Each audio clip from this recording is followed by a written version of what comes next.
the inner Tesla, partner ex-wrestler. He days for Cheska, partner ex-wrestler. Hello everybody, welcome back. It is Monday, May 1st, 2023. You're listening to episode 162 of the Can I Say Something podcast. I'm your host and a recluse with a juicy caboose, Damian.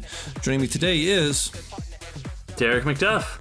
On today's show, we've got movie and TV news, including trailers for David Gordon Green's directed The Exorcist Believer, Killers of the Flower Moon, Dune Part 2 that debuted this week at CinemaCon. After that, we'll get into a little bit of what we've been watching, including Evil Dead Rise, Mandalorian finale, Ghost, and much, much more. Right into the show. Can I Say Something podcast at gmail.com, Bicycle on Twitter, subscribe on iTunes, Stitcher, Google Podcasts, Spotify, rate and review at the end of Apple Podcasts. Tell a friend, family member, or stranger. What's up, man? How you doing? Not too bad. I almost got you there. I thought I was gonna get you. Did you notice that? I do a little. Yeah, I do a little bit of reading ahead. I do have the ability to actually, look at what the words are coming in front of me.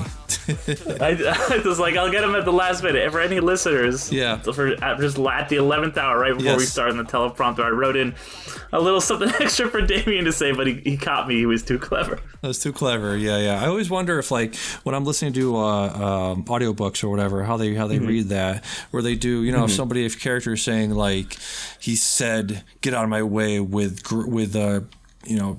his jaw, with his what do you call that when your jaw is like, your mouth is like gritted, with gritted teeth, he said, "Get out of my way." But how do they know if the the adjective or the adverb comes after the way he says it? How do they know to say it with gritted teeth? So they probably like read ahead, right, to see how to perform. And there's probably like words. Parentheticals in there and stuff for them. Yeah, probably. Always been curious about how that stuff is made.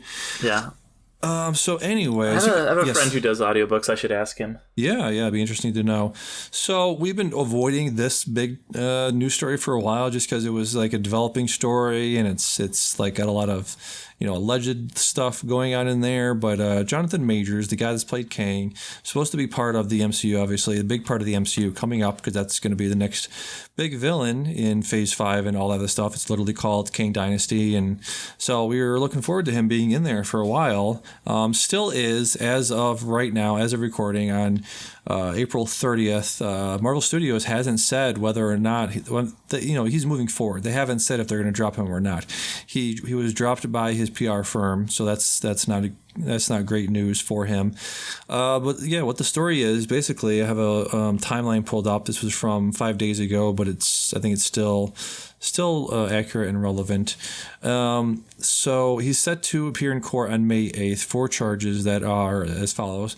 He was arrested on charges of strangulation, assault, and harassment on March 26th. Shortly after his arrest, this is directly from the article, quote, "Shortly after Majors' arrest, his lawyer released a statement claiming that the actor was innocent and that Majors was actually the victim of an altercation with the woman he knows. Majors' crisis publicist, who is also the husband of his attorney, so that's not great, released text messages from the alleged victim in hopes that they would clear up Majors' involvement.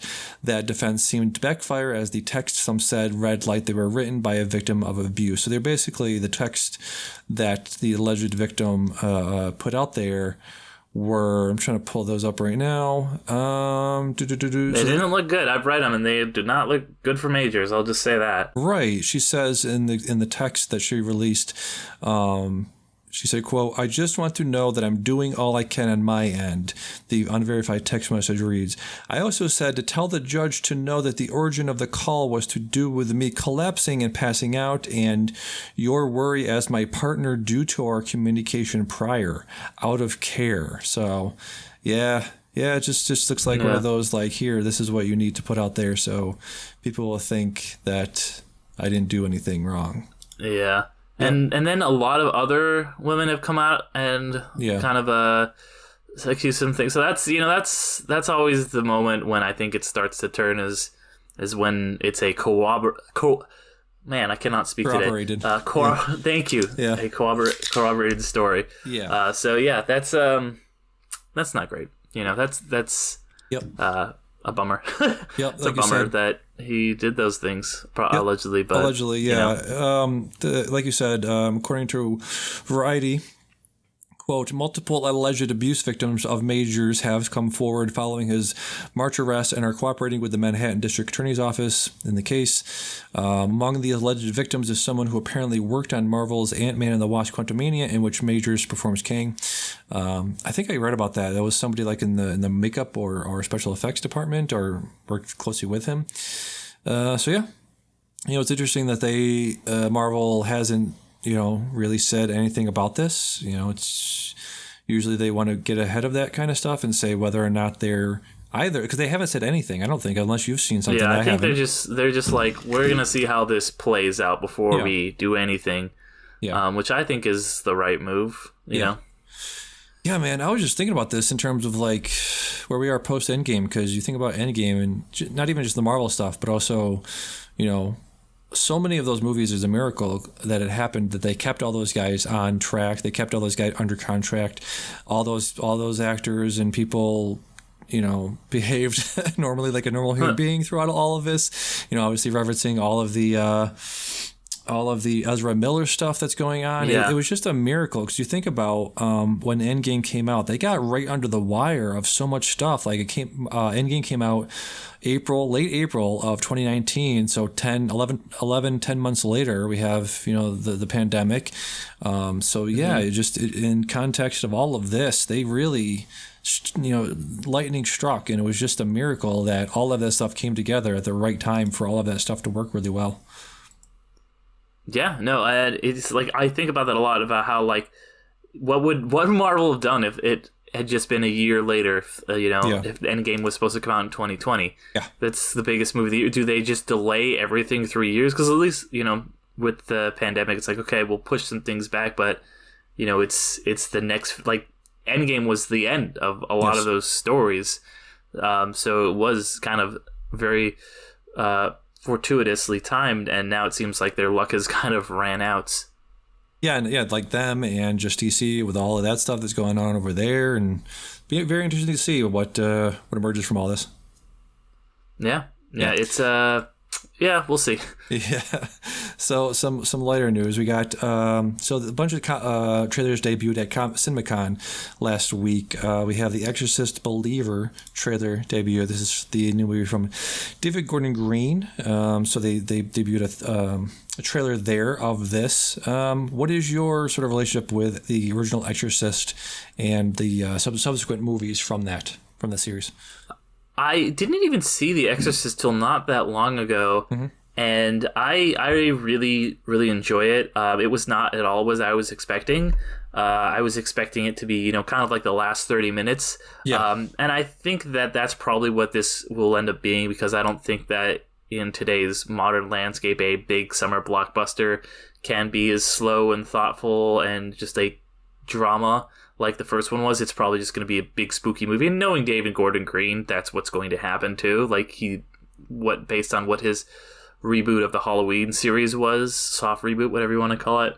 Yeah. Which the first one was fine, and the second two were garbage.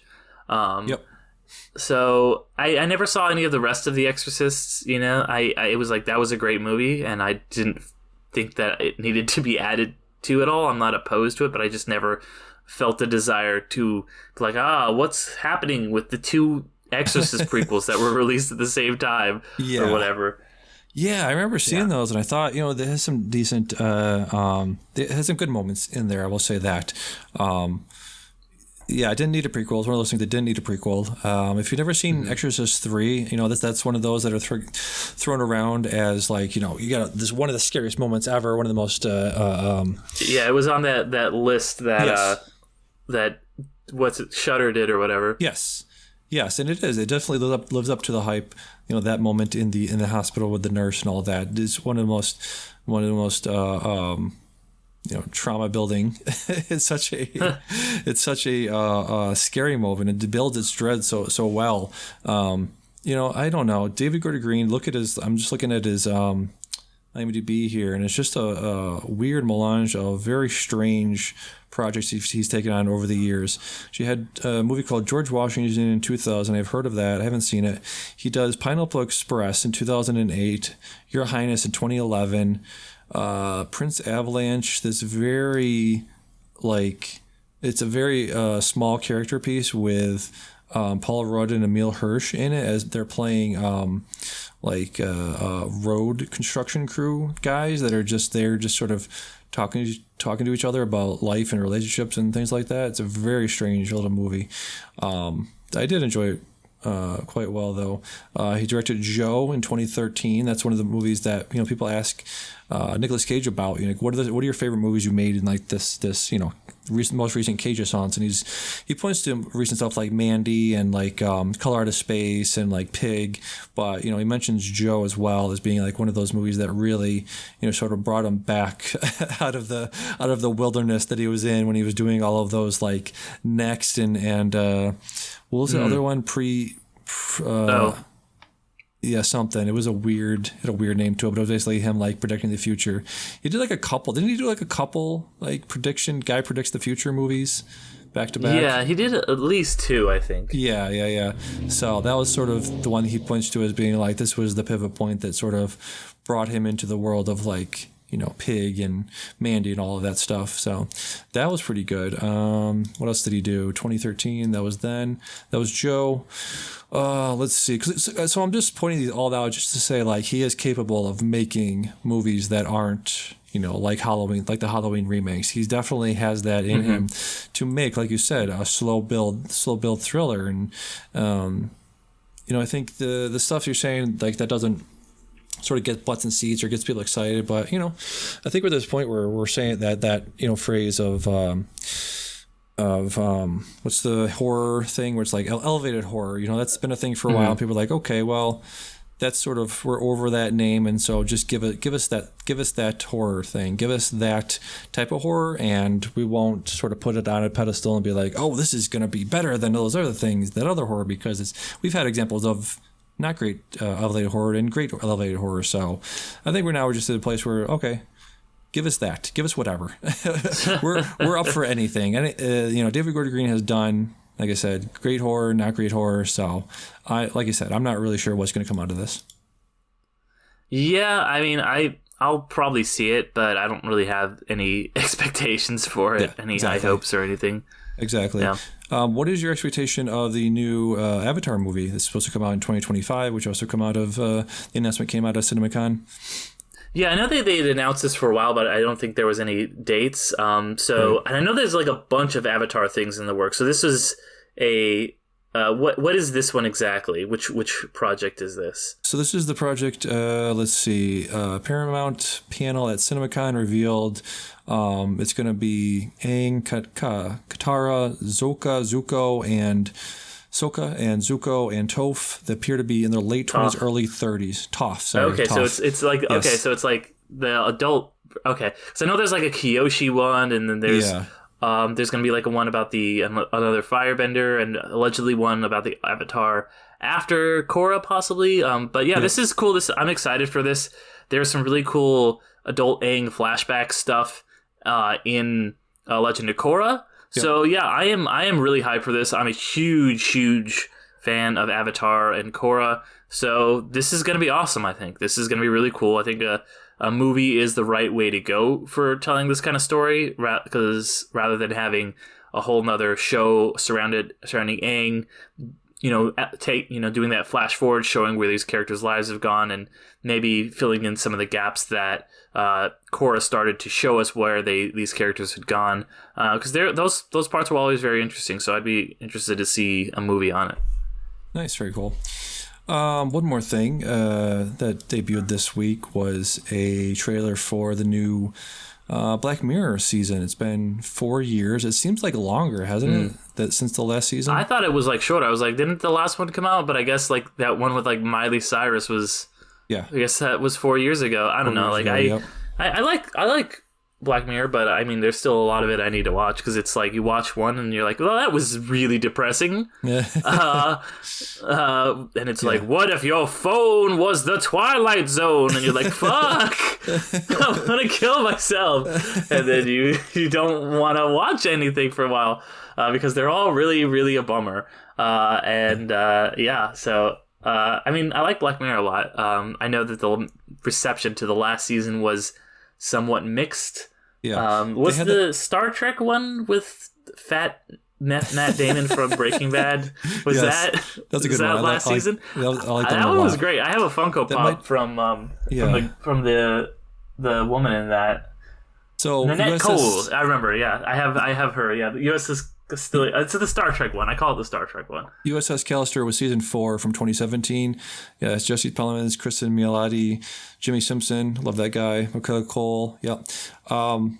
I'm going to say, yeah, the last season, the one that came out, had, well, between those seasons, between 4 and 5, had the interactive movie Bandersnatch, which I don't know if you played around with. I fucking love Bandersnatch. I spent way too much time going through every possible ending of Bandersnatch. Yeah, I love that one.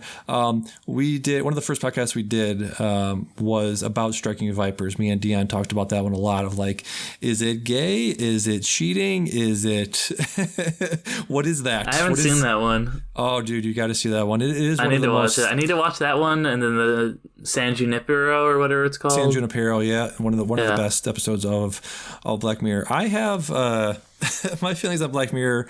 Probably, I have the strongest like hipster view of it. Of like, it was better when it was not known people, and it was better when it was 3 episodes, and it was better when it was just, you know, this tiny little passion project that was made by some weird dude. So you liked it when it was just like, it wasn't like, what if technology got inside your brain and made you see the memories of your ex-girlfriend over and over, but you liked it when it was like, what if a guy had to fuck a pig?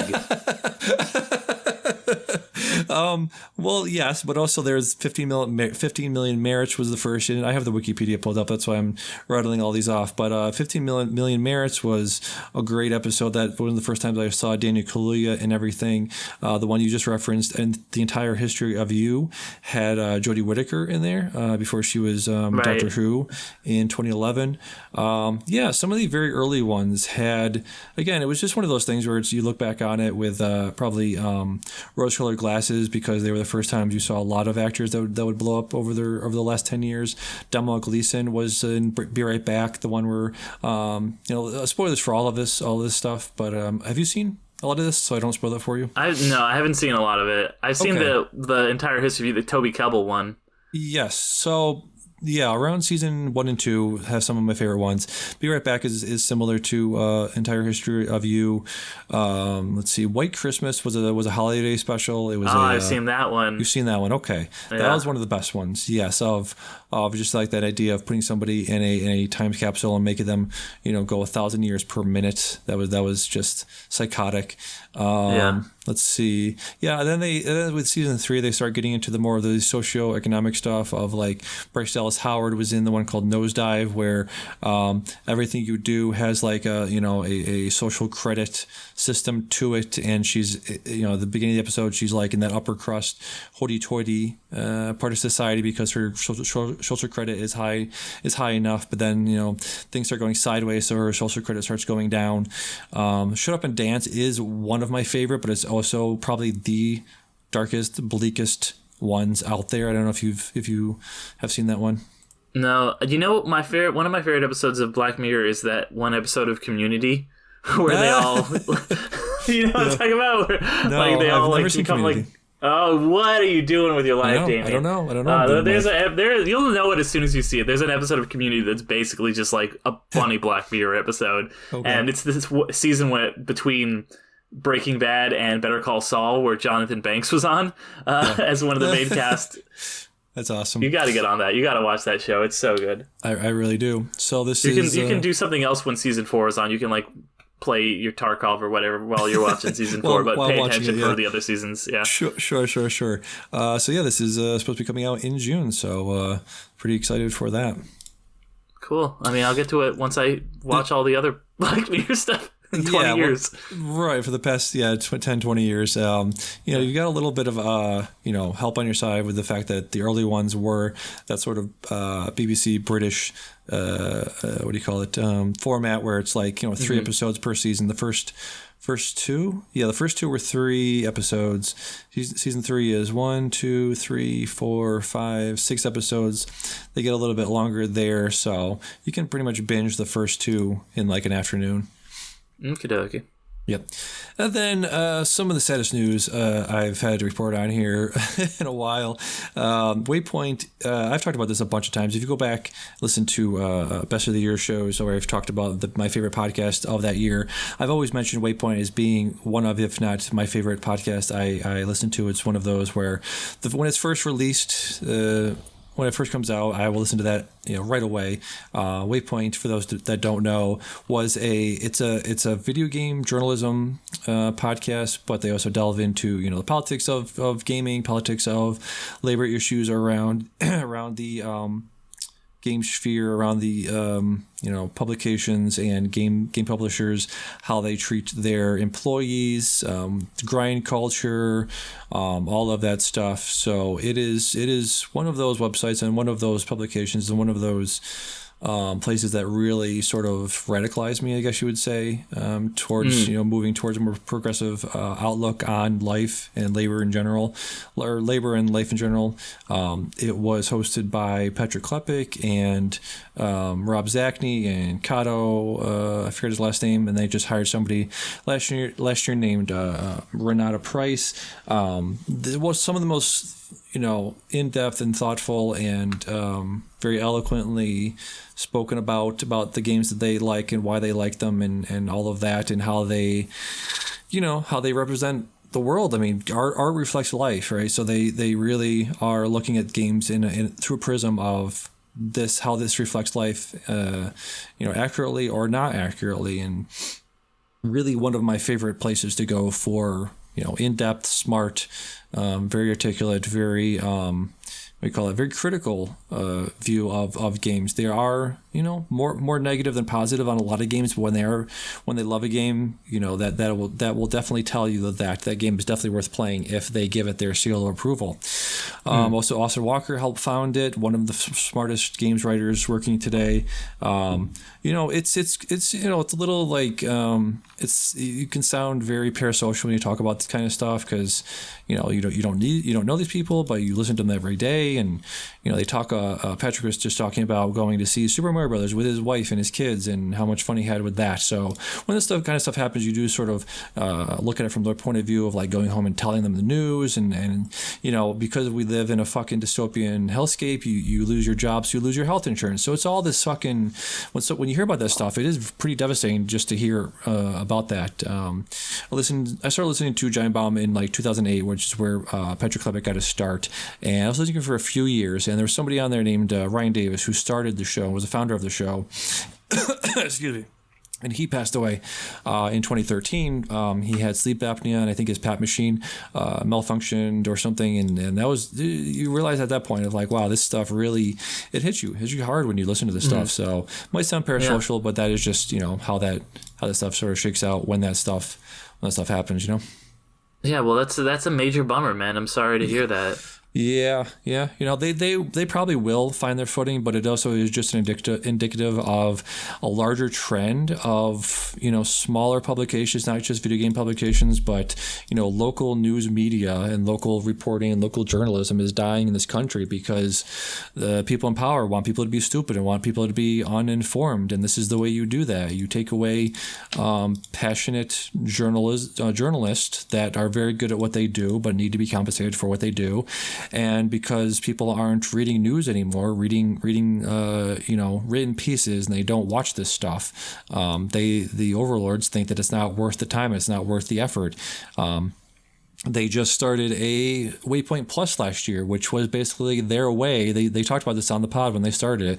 They're like, we needed to have a mechanism in place to show the people in charge of like, hey, not only are we getting the listenership, not only are we getting the downloads, not only are we getting the clicks on our articles, but we're also getting revenue, not just from the ad revenue, but from actual people that they subscribe and they're giving us this money.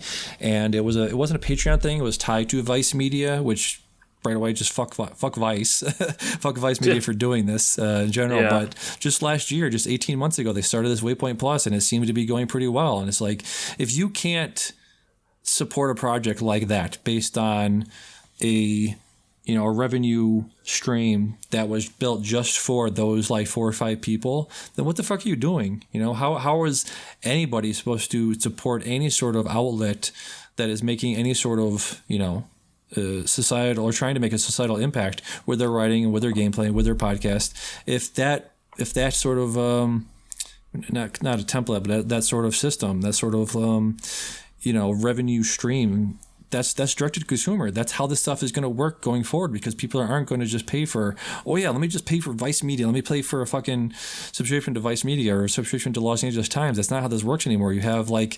it's a very personality driven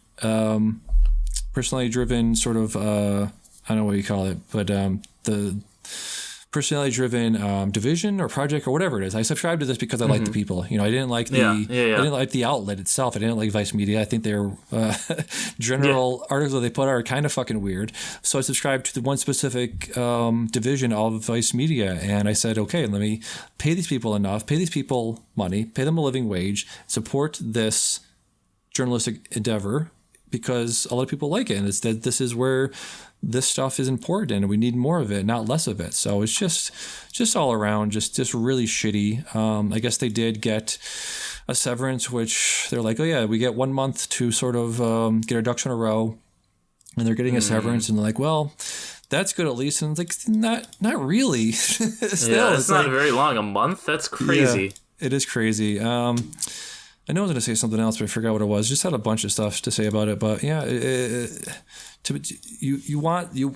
country needs things like this, because it is local. It's local reporting. It's that's what I was going to do. I was going to share some of the names of the articles that they've published over the years, just to give you a sense of what they do over there. One was called Project Hospital. The title of the articles one of them was Project Hospital is a great way to understand our broken healthcare system, written by Ian Boudreau. 23-year perfectionist journey to localize the obscure Bahamut Lagoon, written by Patrick Klepek.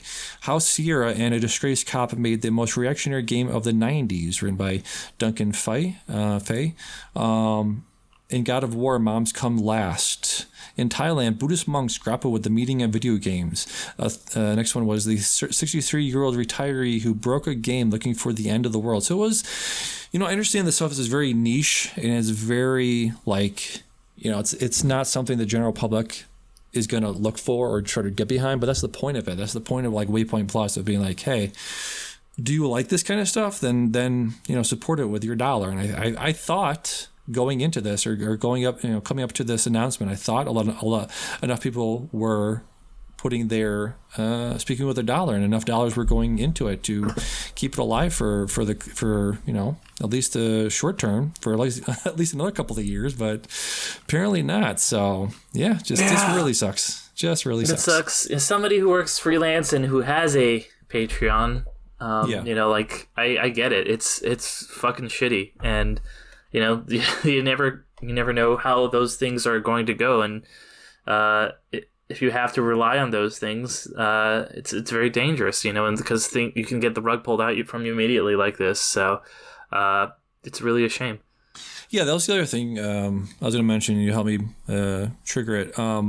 It's like I said, it's a thing you want to do. It's a thing I want to do, and stories like this, events like this, make it harder for you to pursue a career in this industry, because as they were talking about on the podcast they released yesterday after the news broke, of over the past 10-15 years, it's just getting harder to find people to come into the field, definitely harder to keep them in the field, and definitely harder to attract them. And this news is going to make all that shit harder to find people that are going to want to do this, because they want to they were saying it's not for the money, but it has to be at a certain point, because you have to support your family with this career and with this career path, and it's just shit like this just is gonna scare away more and more people from wanting to try to break into it. Yeah, absolutely. Yeah. It's really tough out there, and Vox has been kind of notoriously in recent months cutting back a lot, and a lot of people have been losing their jobs, and it's pretty awful. It's pretty bleak out there, is what they were saying. Yeah.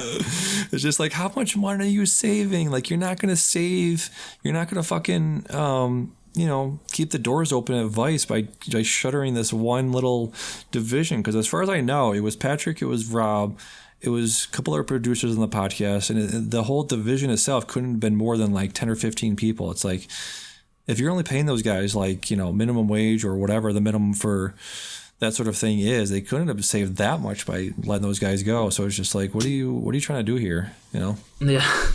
It's crazy. So anyway, let's get to some stuff we've been watching. But I had a question. We're about 5 months into the year, 4 or 5 months into the year. Have you seen anything that you would think you're going to look back on at the end of the year and say this is probably one of the best things? Have you seen anything that comparable to Everything Everywhere from last year?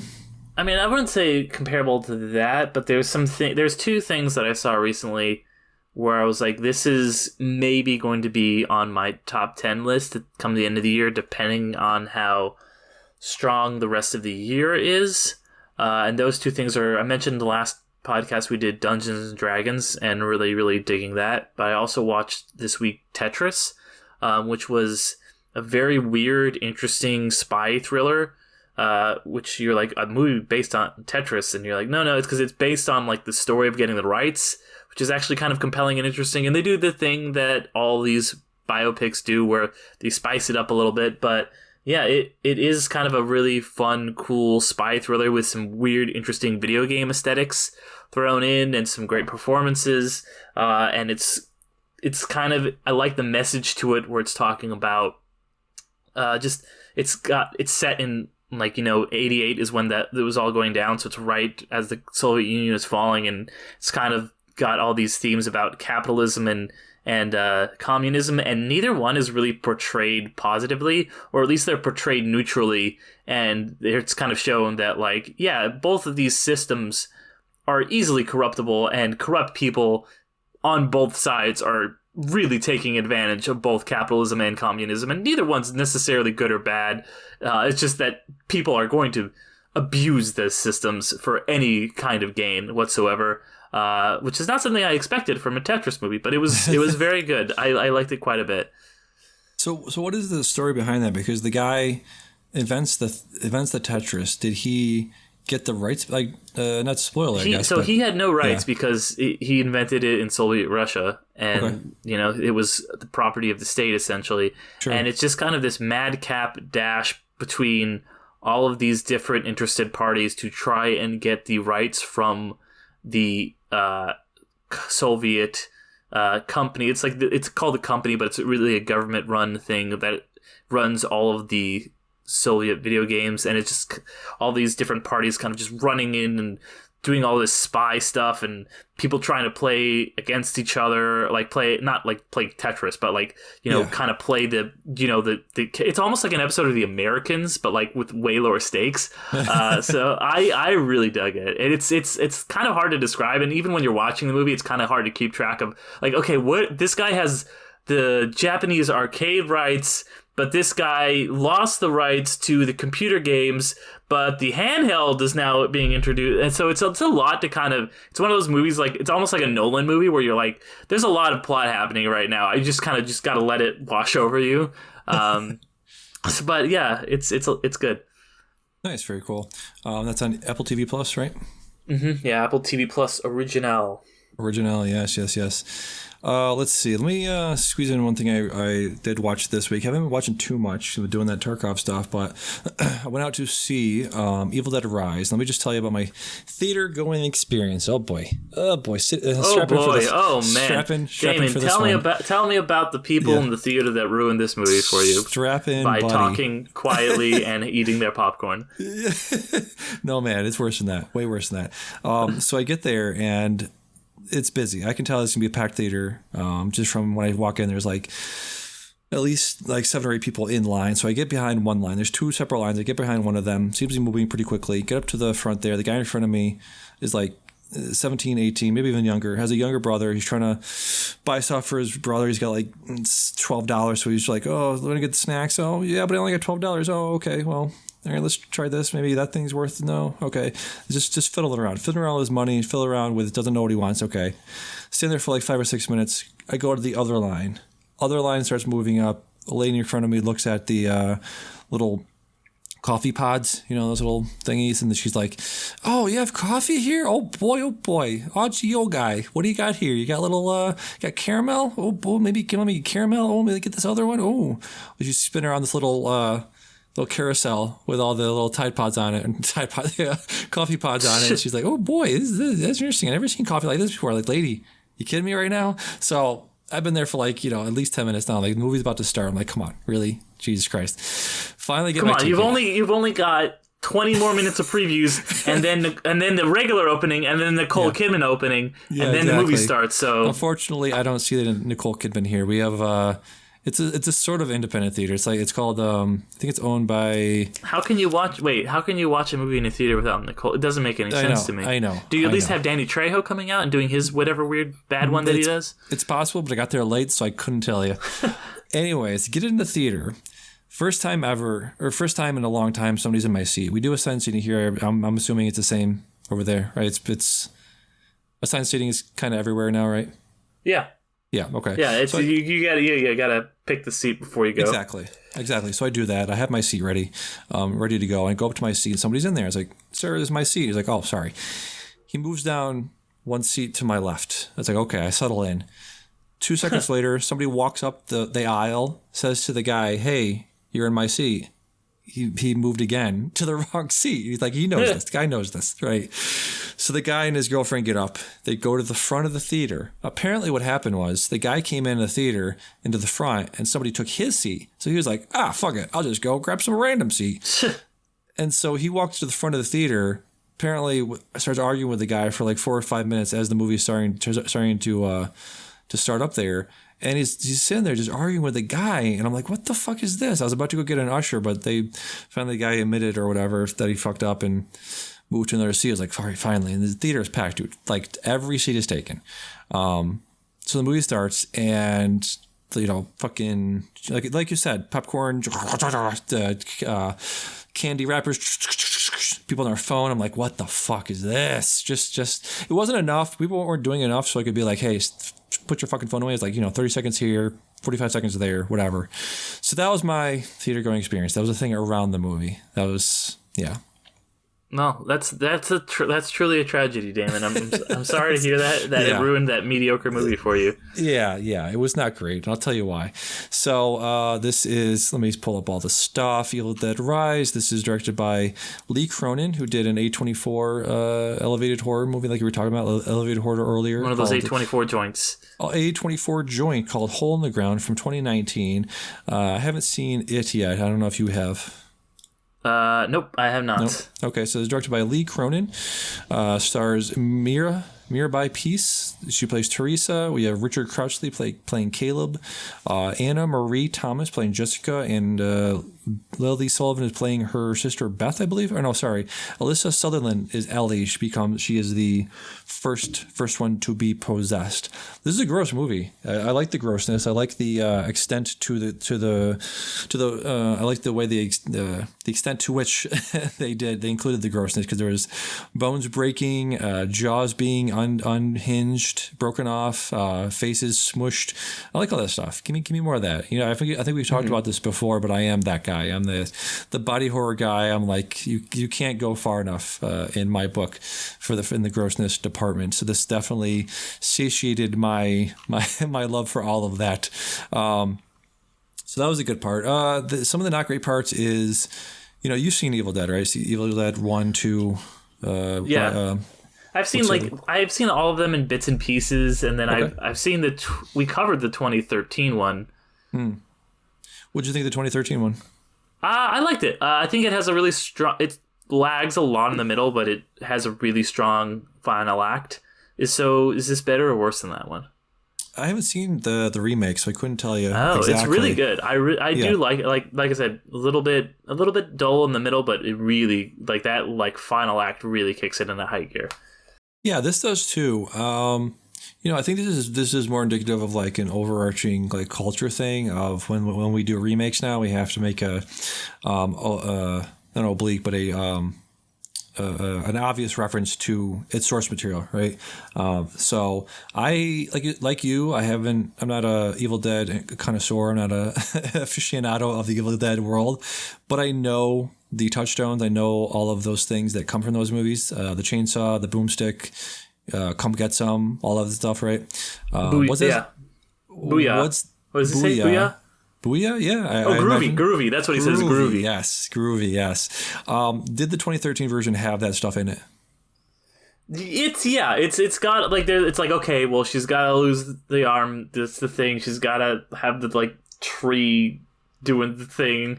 The camera's got to fly through like a crazy. The Sam Raimi. Yeah, camera fly through the possessed. The deadite scene. The evil arm. The boomstick. All that. Those were there. And Jane Levy is the thing that raises that movie, because she is phenomenal, and that's very underrated actress. I was on another podcast recently talking about most underrated actresses, and she was on the list. Yeah. So all of that stuff is in here.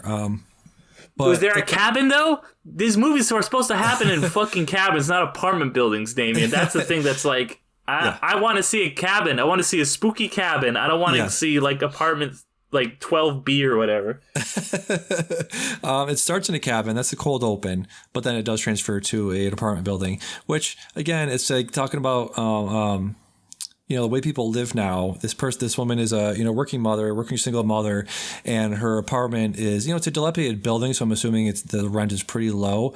But every kid, she has like 3 kids, and each kid has their own like massive room. She has this like massive living room and other living spaces. It's a massive living space she has in here.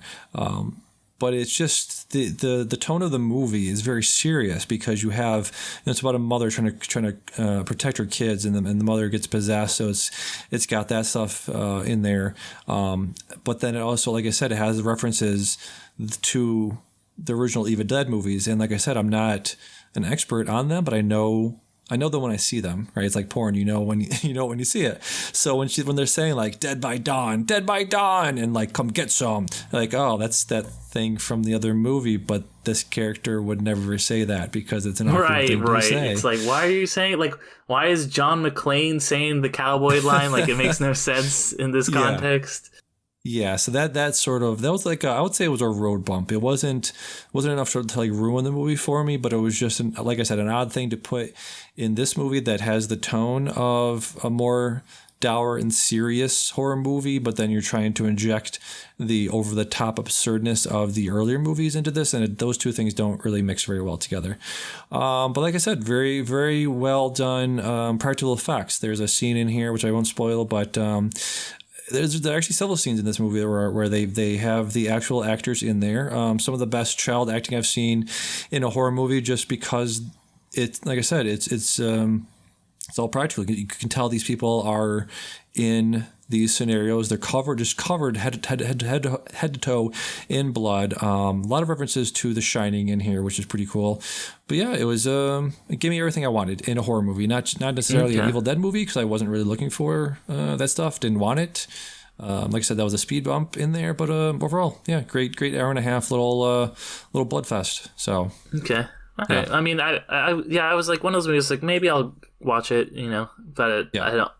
I've probably got too much else I need to watch first, especially now that the summer is going to be kicking up.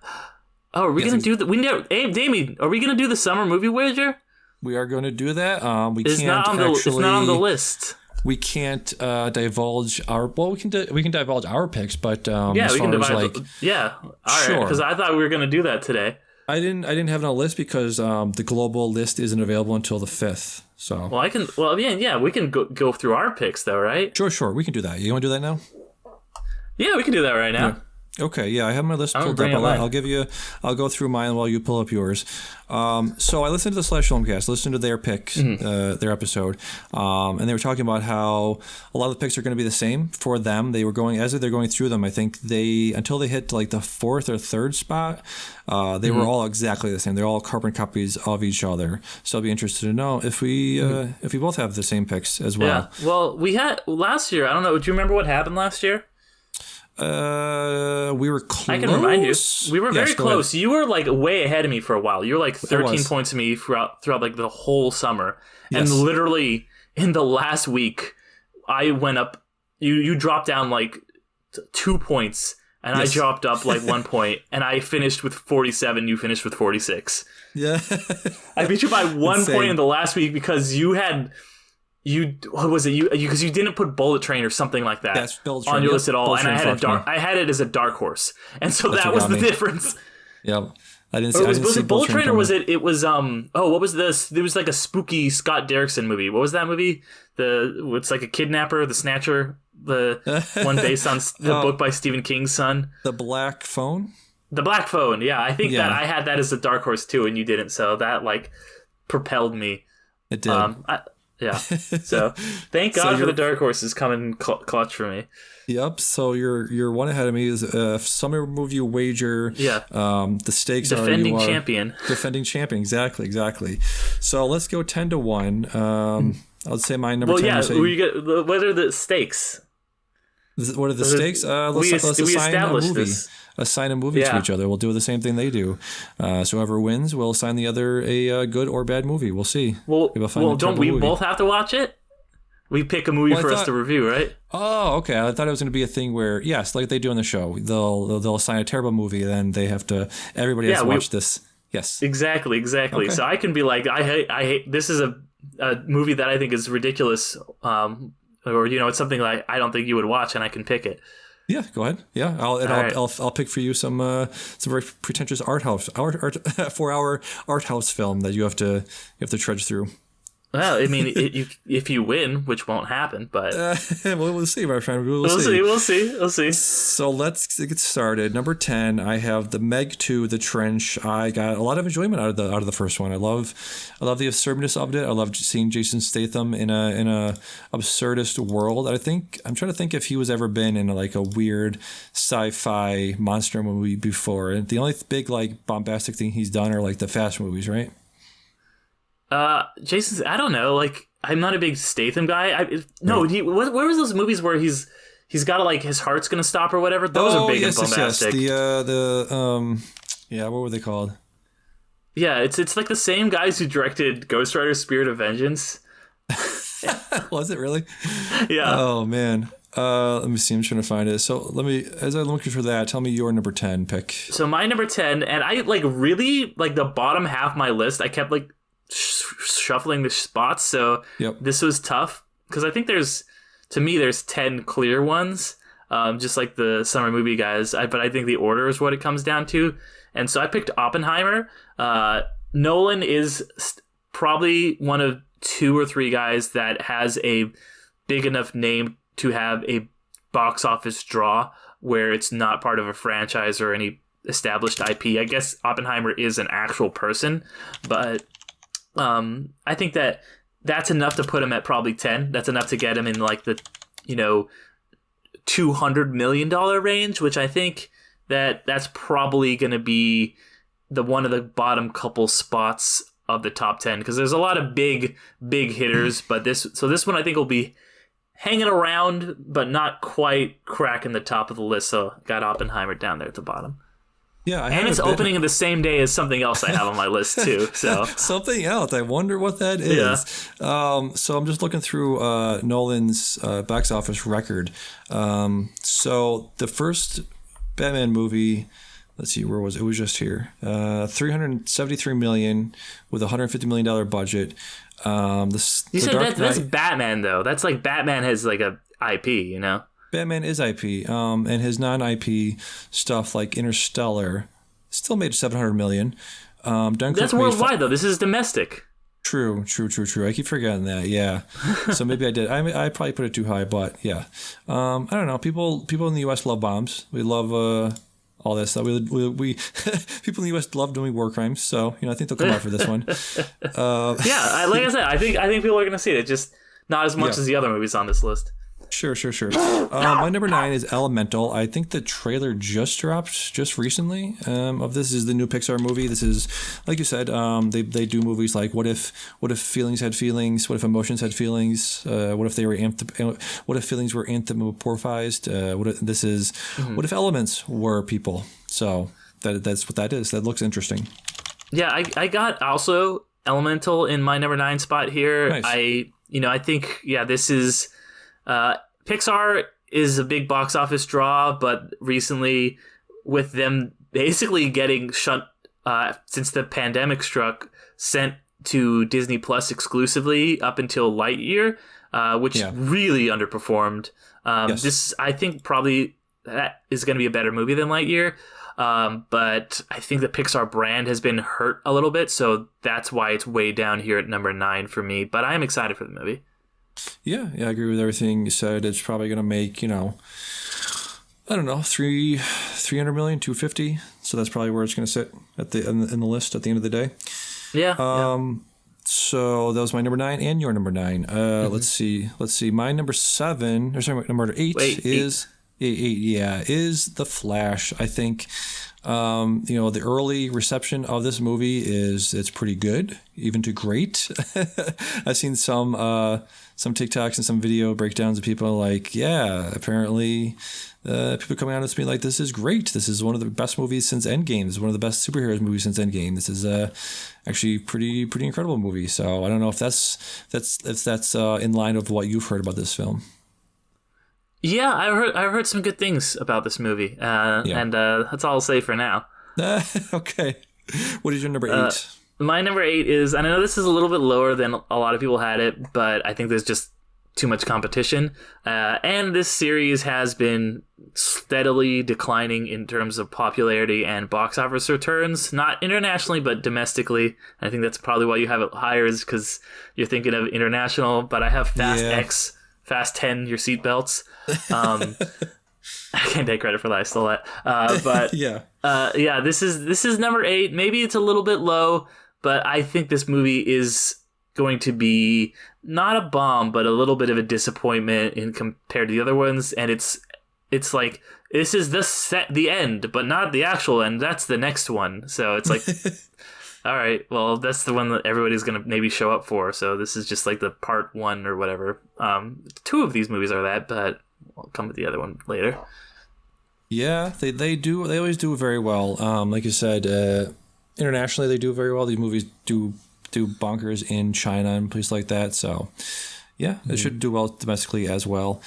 That was your number 8. My number 7 is Transformers: Rise of the Beasts. They were talking on the Slush Filmcast. I wasn't really. They convinced me to put this in here because I wasn't really. This wasn't on my radar at all. I think as a young boy, I went to the theater, 2007, saw the first one. I was like, holy crap, this is incrable. Some of the most. You were like 20 when that movie came out, Damian. Sure, I was a young boy, fresh out the womb, had no beard, had a nice head of hair. So I'm gonna call myself a young lad right, at that point. Yeah, but yeah, I was like 22 when that movie came out. They got to get back to like doing that kind of stuff of being like the best sort of example of what we can do with CGI nowadays. Because I maybe looking back on it, it doesn't hold up very well, but maybe this will be an example of that, of just like this is cinema, baby. It looks good. Yeah. I'm gonna see it. But I think Transformers have had also diminishing returns. Yes. On some of their box office returns domestically, especially. Yes, indeed. What is your number 7? My number 7 is the other one that is coming out on the same day as Oppenheimer, and that's Barbie. The Greta Gerwig film. Yeah, this is really weird. There's been a lot of buzz and hype surrounding this movie. So it looks really good. I think that people are excited. It's somehow become a 4-quadrant film. So a lot of film bros are really excited for it. And I think people are going to take their little girls to it and stuff. I think this is going to do very, very well. Yeah, I mean, it's got that name brand recognition of Greta Gerwig and Barbie. Yeah. and Ryan Gosling and Yes. And Margot Robbie. Yes. And just a bunch of people. A lot of people are in this. What's his name? Who's the Asian actor that was in Shang-Chi? Simu Liu. Simu Lee. Yep. Barbie. Yeah. Yes, he was in. He's going to be in that. A whole bunch of people are going to be in this. Yeah, I don't know. It's going to seem like that. The trailer. I don't know if you watched the trailer, so I don't know if you want to know more about it. But I've seen like the trailer just before movies and stuff. Yeah. Yeah. So it's probably going to be like that. What is it? Not Lego movie, but was that movie about characters like we're in the fake world and we can go to the real world, and wasn't there like some sort of toy movie where they went from their? I mean, they do that in the Lego movie. They go from to the real world at the end of the movie. Spoiler alert for a movie that came out like 2014. Yeah. So there was something I was thinking about that they had this sort of same sort of idea. I forget what it was, but anyways, yeah. It's I don't when we heard about this, it was like, what the fuck, Barbie by Greta Gerwig. So it's hopefully going to have some deeper ideas at play there of like consumerism and body dysmorphia and all that stuff in there is probably going to be there, right? Yeah, no, it's one of those movies where it's like, what is this even going to be? Like the trailers, like it seems very interesting. I'm very curious to see what it's all going to be about. Yeah. I think I'm going to see this before Oppenheimer. So I'm going to do like a matinee Barbie, and then have a drink, have a martini, put on my 3-piece suit, and go see Oppenheimer later on at night. I think you're doing it backwards, but okay. Sure, yeah. You see Oppenheimer, and then you get down, and then you see Barbie, and you go get classy, and you go see Barbie, and it brings you back up. Right, yeah. Let's see. So that was my. What were we just doing? Number 7? 7, yeah. That was your 7. Okay, yep. 6 is 7, Barbie. Yeah. 6 is Barbie. Yeah. Yes, that. I just talked about that. So what is your number 6? My number 6 is Mission Impossible Dead Reckoning Part 1, one of the clunkiest titles for a movie ever made. It's quite low. It's number 6, I think people are expecting for this to do Top Gun money. And if it did Top Gun movie, it would be like 4 times as successful as any previous Mission Impossible movie. I think this will probably be the most successful Mission Impossible movie, but for it to crack the top, like even 3, it would have to overperform on an astronomical level, and I think it's going to overperform on a regular level, astronomical level. Right. Yeah. I don't know. I think it will sort of ride that wave from Top Gun, not just because it's Tom Cruise, but because movies are back, baby. They just are. Yeah. And it's good, but I don't think it's gonna. These Top Gun movies always do in like the $200 to $300 million range, and unless this goes doubles, triples that's where it's gonna sit, is right around number 5 or 6. So I've got it at 6 just because I've got some other bigger ones. Some more super movies ahead of it. Super movies. Yes, okay. So, yes, number 5 for me. I got Oppenheimer in there. I think you're right that I sort of over-exaggerate. I sort of forget about that this is only domestic. I think his movies do pretty well overseas. But, I think it's a giant movie. I think it's a giant story. I think people are looking to get into a theater again to see a Nolan movie after I think a lot of people only saw Tenet at home because it was really one of the first movies put out there during the pandemic. So I think people are jonesing for that big theatrical bwarm sound that you get. Bwarm. You have to go. Or maybe wait. Maybe it's like the Interstellar. Ho ho ho ho ho ho. Is it the organs? But imagine that's an organ. It's not a voice. Right. I love that score, and we were talking, me and Dion. Fucking good. It's so I fucking saw good. Hans Zimmer at Coachella, and I fucking lost my goddamn mind. Dion hated this. I don't know if he hated it, but he was like, "Oh, it just repeats. It just goes just over and over again." It's like, yeah, that's the point. That's the point. It's building tension. It's the fucking. He was talking about the scene when he has to when he has to dock with the station that's rotating super fast, and he's like, "Yeah, just dock, man. Just stop with the build up." It's like, come on. You contrarian, you goddamn Philistine contrarian troglodyte piece of. Anyways, so yeah, Oppenheimer number 5. I think it'll. What do number 5s usually make? Would they have to get what, like 600,000 domestic? I mean, it's weird because it's like it's yeah, you not maybe not that much, but like it may be in like the 4. It depends on the year, and it's the last few years obviously have been, affected by COVID. Less so last year, but this might be the first year where we have a quote unquote normal summer. So it's hard to say. It is very hard to say. What is your number 5? My number 5 is The Flash. Yeah, like you said, this is a movie that people have been talking about really positively. This seems like it's going to be a very big event. They're bringing back, like you said, Michael Keaton. That's going to get a lot of people in. They are really promoting the hell out of this thing. It's getting a lot of positive feedback. I think this is going to be DC's biggest movie in quite some time. You've got 2 different Batman in it from 2 different eras.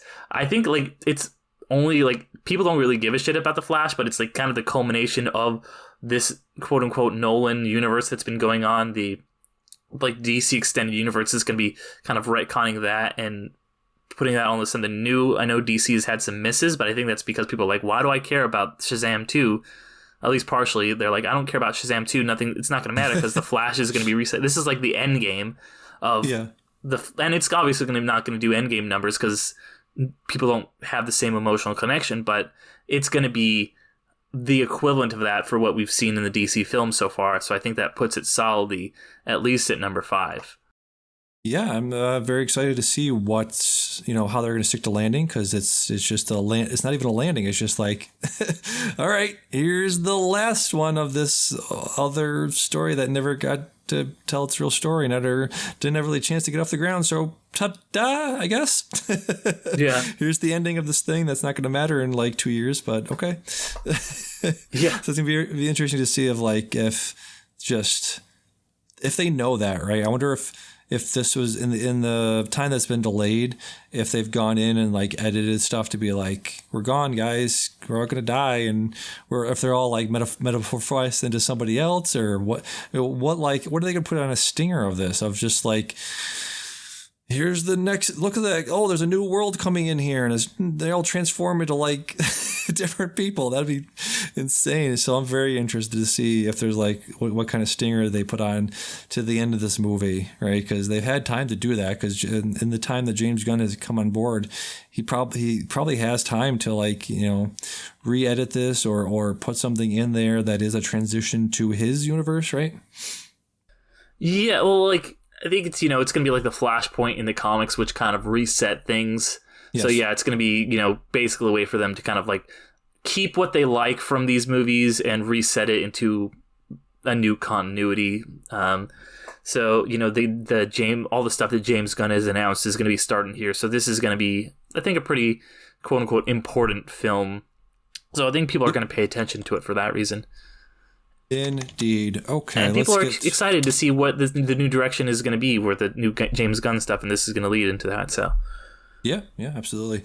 Let's get to number 4. My number 4 is Spider-Man Across the Spider-Verse. Yeah, this was a huge movie when this came out. Still rated as one of the best superhero movies like ever made. I'll just put it out there. Yeah, it just is. People point to that as like, yeah, this is how you do a good Spider-Man movie. This is how you do a good multiverse movie. I think this definitely ushered in this era of multiversity that we're in right now. So it'd be very, very interesting to see how they present that in a way that we haven't sort of seen before, because they were sort of the ones that sort of pioneered this new era that we're in. Could be interesting to see like how what kind of new stuff they do with the animation, because again, sort of talked about the stuff that it pioneered. It very much. We'll talk about that movie. They talk about the ones and the twos, and it's a thing that people don't ever talk about when they talk about animation, of like, this thing in the foreground was in 2s and 4s, and the thing in the background was in the 2s or whatever. So it's so interesting how everyone was able to sort of break this movie down and sort of talk about the production of it and the construction of it and the creative side of that. So it'd be very cool to see if the production team behind it was aware of that and aware of how nerdy and how granular people got with the first one, and see if they put that stuff in there. So very, very, very excited for this movie. Yeah, that'll lead really well into my number 4, which is also Spider-Man Across the Spider-Verse. Nice. This is, I also love the first one. This one looks like it's going to be just as good. It's maybe even better, upping the stakes in a lot of ways. Like you said, it is a very paradigm shifting film, not just for like superhero stuff, but for animated movies. I just watched this video essay, which, I know we talked a lot of shit on Vox earlier, but this was an interesting video essay that they did talking about the animation style and how for years and years everything was just trying to copy Pixar because that was successful. And then this came out and did something different. Instead of trying to have this like cartoonish but still photorealistic almost look to it, it was more like a comic book, more like these different comic books. They all different styles. And so you're starting to see stuff crop in now that is doing different things. Like the Ninja Turtles movie that's coming out this summer has a very different, interesting style. And you're starting to see it. And also it's just a really good movie with a really good story that's really compelling about a character that is incredibly popular. And there's like 18 versions of him in it, if not more.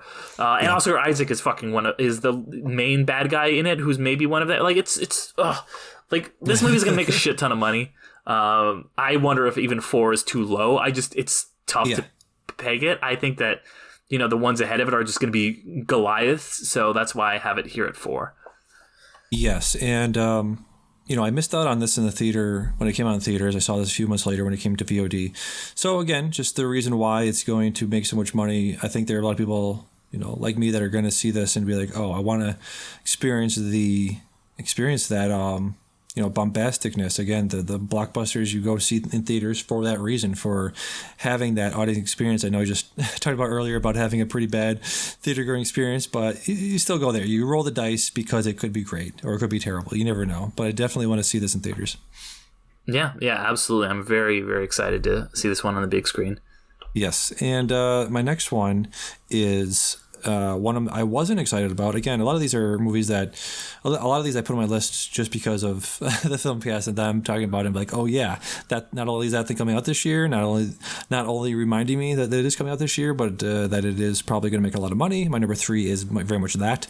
It's the remake of The Little Mermaid. It's going to be the live action version of that. They've obviously had some very mixed reactions to a lot of Disney's live action remakes in the past couple of years. I think Aladdin did okay money, right? Aladdin made a lot of money, yeah. It made a lot of money, okay. But we'll see. You have, let's see what we got in here. The main person is Halle Bailey. It's not Halle Berry, but it's Haley Bailey. Halle Bailey? Is that her name? Javier Bardem as King Triton. Melissa McCarthy as Ursula. Probably one of those roles she was born to play, because she is very much that, or has been that, in a lot of her movies. Jacob Tremblay is playing Flounder. Aquafina, who I talked about not liking very much, but she's playing Scuttle. I think, that's a flop hopper there you got. I think that was more of what was that? That was what's her name from Poker Face? Oh, yeah, that is a little bit more of Natasha Lyonne. It was. Yeah, that's. This is actually directed by Rob Marshall, so that's interesting. That's some name recognition there. Makes a lot of bad musicals, Rob Marshall, and this is going to be bad too. Maybe it could be. It's going to be bad. It's going to be fucking terrible. This movie's going to be bad. It's my number 3 too. I don't care. I don't want to talk about it anymore. It's going to make a shit ton of money. It's going to be bad, but it's going to make a lot of money. Is the thing we're saying about a lot of these things. 3. Yeah, you're number 3. Okay.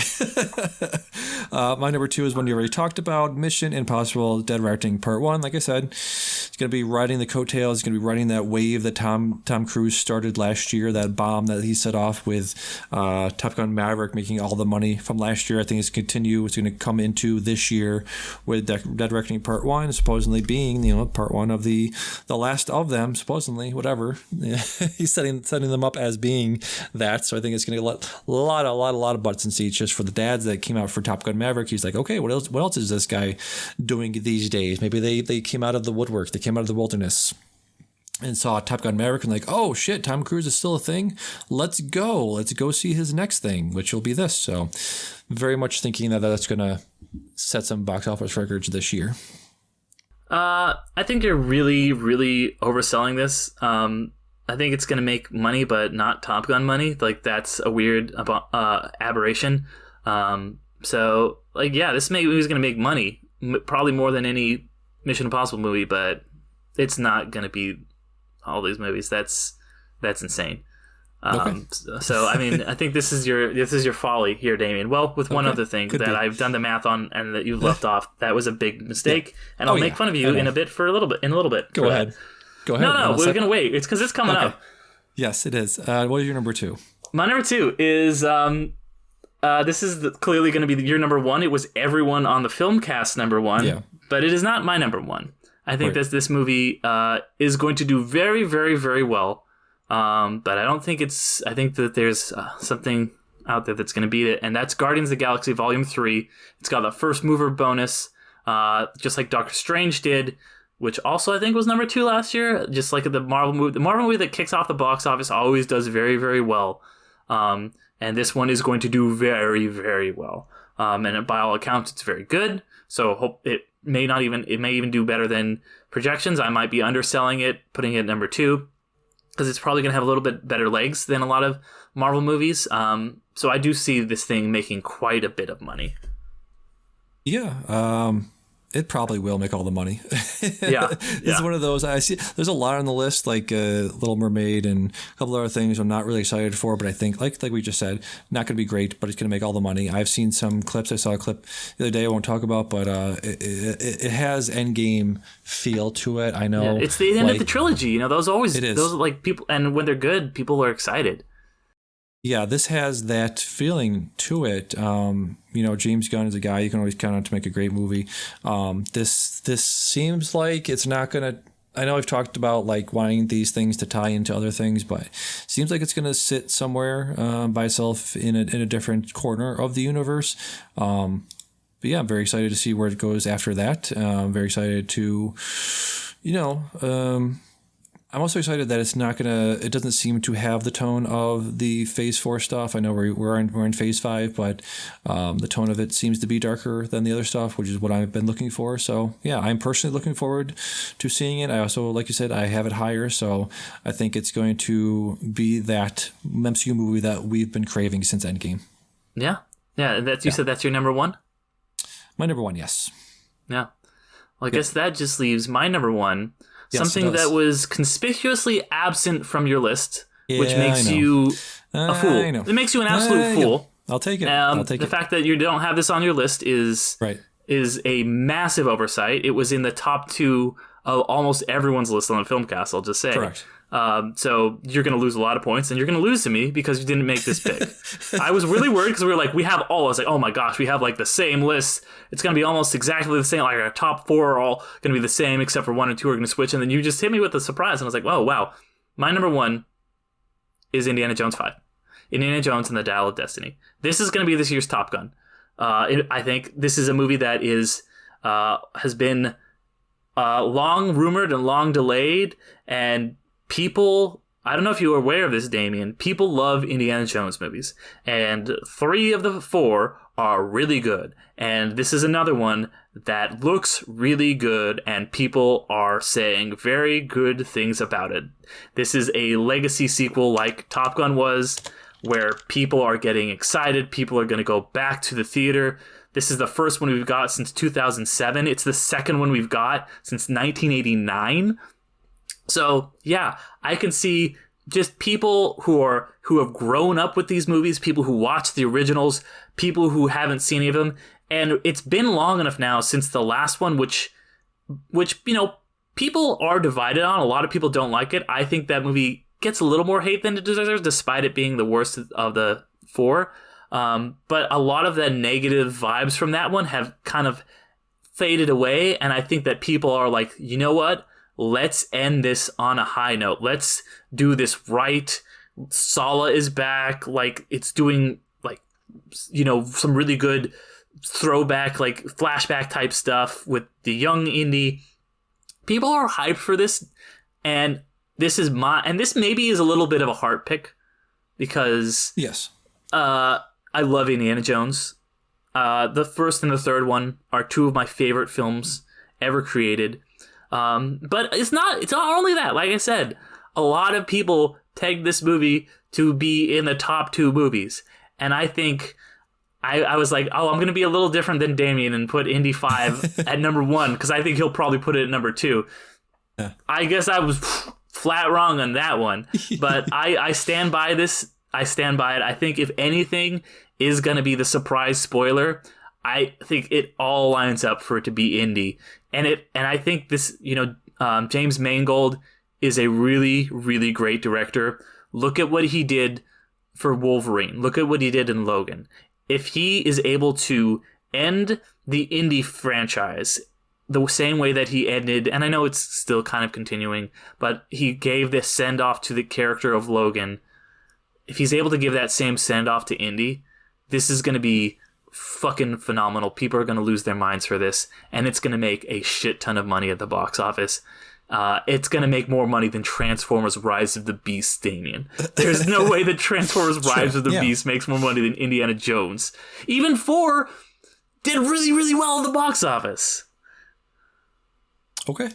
All right, I guess we'll just we'll come back in September or whatever, and celebrate my victory. It's possible. I left off Fast 10 as well, which is probably a mistake as well. I just want to see. Yeah, that's surprising to me. Yeah, I was like, oh, I've got it low. Damian's gonna have it way higher than me. Let me just see what Indiana Jones 4 made at the box office. Domestic box office. Yeah, I think you're right. Overall, I think we have a lot of boomers in this country. What the fuck? Do you know what? Is that real? There's no way. The domestic box office for Indiana Jones and the Kingdom of the Crystal Skull. What do you think it was? I'm gonna guess 350 million. Hold on. For some reason, when I did domestic box office, it gave me the domestic box office of the Philippines. What? Okay. 317,000. Yes. Okay. Yeah. So that's quite a bit. But that's not. Yeah. Is that number 1 money? Is that? I mean, that was 12 years ago, or whatever it was. Yeah, that's 12 years ago, and I think this one is going to do better than it. It's possible. Yeah. What was I going to say too? I don't know, man. Harrison Ford's very old. Hugh Jackman is not old. He can still do those things, or he wasn't able to do those things. I will say, Indy 4 was number 3 that year. The only movies that beat it out were Iron Man and The Dark Knight. Yes. True. Yeah, I don't know. I think people will come out to this movie. Again, we said it before, but it's probably not going to be a great movie, but it'll make a lot of money. It is going to be a great movie, and it's going to make a lot of money. I don't know, man. I don't know. And do you like the Indiana Jones movies, Damian? They're like... Yeah, I like them for the mark they left on cinema. They are very important movies. I don't know if they're well written, because there is that meme of like, if Indy wasn't there in the first movie, everything would have happened anyway. That's the point. The same thing. You could say the same thing about Inglourious Bastards. What? They killed Hitler, though. How is that the same? The theater exploded anyway. Oh, I see what you mean. I guess so, but they killed Hitler, though. The killer was going to die 3 seconds later, and they all exploded, and Hans Landau would have got exploded too. Yeah, true. That's the whole point of India. Like, oh my god, you're talking about fucking Pauline Kael over here. I think you're right in the fact that it's going to make a lot of money. It might be good. I'm just saying it's not going to be great. That's all I'm saying. I think it's going to be great. I think it's going to be fucking. Okay. Like 1 and 3. Like, you could say what you want about 4. I think it's underrated. 2 is kind of problematic, but it's fun schlock. Yeah. 1 and 3 are just such pure cinema action movies. Like, I know I gave you some shit about being pretentious, but Damian, you can drop the act.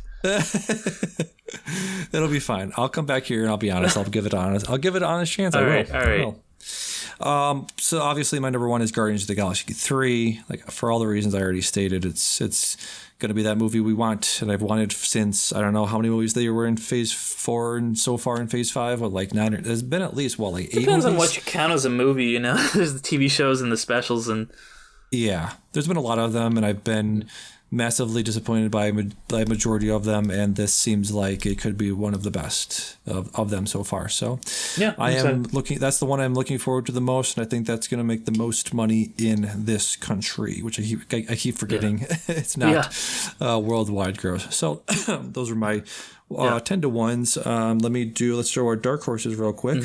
My first dark horse is Teenage Mutant Ninja Turtles Mutant Mayhem, which is another movie that I put on there based on them talking about it on the /filmcast. What is one of your dark horses? My dark horse is, it's just one we talked about a bunch. I just didn't have room for it on the list, because if this was the top 11, I would have it on the list, but Transformers Rise of the Beasts, I just ran out of slots, so I put it as a dark horse. There you go. Another one I wasn't really aware was a thing. It's called The Last Voyage of the Dementor. Let me pull that up real quick. The Demeter, not the Dementor. It's not Harry. Not Harry Potter. And then we'll fuck Harry Potter. The Demeter. Demeter? No, it's like the Dementors would come down. It's the opposite. Would come down and suck the soul out of your body. Dementors like Harry Potter? No, not like Harry Potter. So this is based on a single chapter, The Captain's Log, from Bram Stoker's classic 1897 novel Dracula. The story is set aboard the Russian schooner, the Demeter. How's it? Demeter, okay. I think which Demeter, was chartered to carry private cargo, 24 unmarked wooden crates. Oh, this is from, this is the part in... Robert Eggers, right? Or no? No, that is the Nosferatu. Oh, he's doing Nosferatu, right? Yes. I remember the scene in Nosferatu. That's why I'm thinking of it. Yeah, and I remember the scene in Coppola's movie, in Coppola's version of Dracula. That was very interesting. I don't remember anything about that movie. Yeah, it was good. So this is from the same guy that did one of my favorite horror movies I've seen in past probably 10 years, The Autopsy of Jane Doe. He also did Scary Stories to Tell in the Dark, which I haven't seen yet, but I heard was pretty good. He also did 2010's Troll Hunter, so this should be pretty good.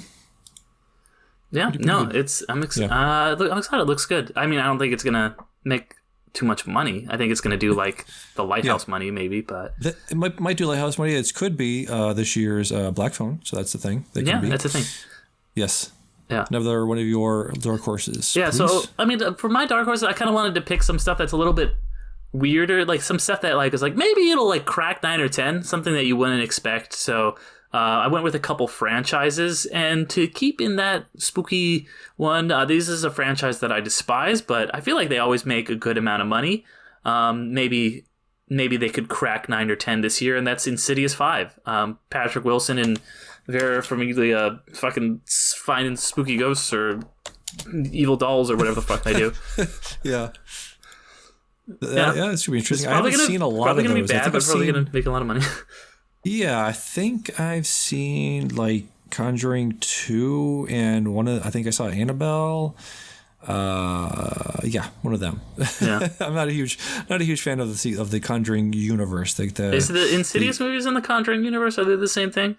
Oh, sorry. I thought that was what it was. Annabelle is in Insidious because she's the doll that they have to fight, I think. I don't know. Maybe I'm wrong. I don't know. These movies, they all fucking run together for me. They really do. That's why I'm not too excited for this one. Yeah. Yeah, no, I'm not going to watch it. I watched the first two in like a college dorm. Like my girlfriend or my ex-girlfriend, like fucking when they first came out, and I fucking hated them. Yeah. So my third dark horse is Blue Beetle. I just was looking through what other superhero things are coming out this year, and this is one of them. I believe this is also supposed to be part of the DCEU because it's a DC thing, so I think it'll crack. It is possible that it could sneak into the top 10, 9 or 10 slot in there. Okay. Yep.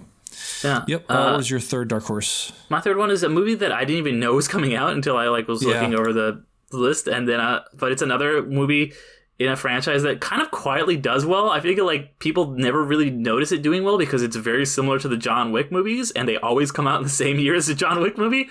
But it's got one of the biggest movie stars in the world, and Denzel Washington. There's another Equalizer movie coming out, so Equalizer 3. Yeah, I think the Equalizer 3, it could crack the top 10. You never know. I didn't see it on anyone else's list, so it could be a surprise. Like those movies, they make money. People love Denzel. People love Denzel shooting people. Are you a Equalizer head? I've never seen any of them. I mean, they look good, but I just ended up watching John Wick because John Wick came out at the same time. Yeah.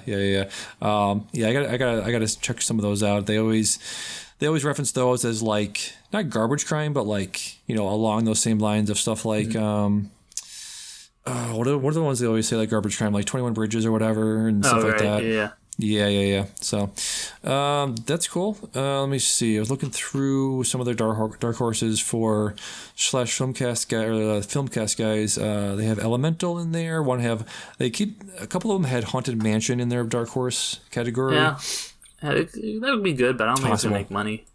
It's possible, yeah. So I'm just trying to see if there's anything we didn't mention. I think we pretty much have very very similar list, just in different orders. Mm-hmm. Yeah. Looks like we got everything mentioned there. So yeah, good luck to you, sir. Thank you. Good luck to you. So let's go back to what we've been watching. You right before we hopped on the mics here, you checked out Peter Pan and Wendy. This is from one of your favorite directors. He also did Pete's Dragon, right? Yeah, he does. Anytime they're like, we need a Pete movie to be remade at Disney, they get him on the phone and he knocks it out of the park. Yes. This is from the director. His name is David Lowery. Thank you. What did you think of Peter Pan and Wendy? I like this movie quite a bit. Like I said, I was excited for this because I'm such a big fan of Pete's Dragon, the David Lowery's reimagining of that classic Disney film. The original, I really dislike the old version of this. It's boring and racist.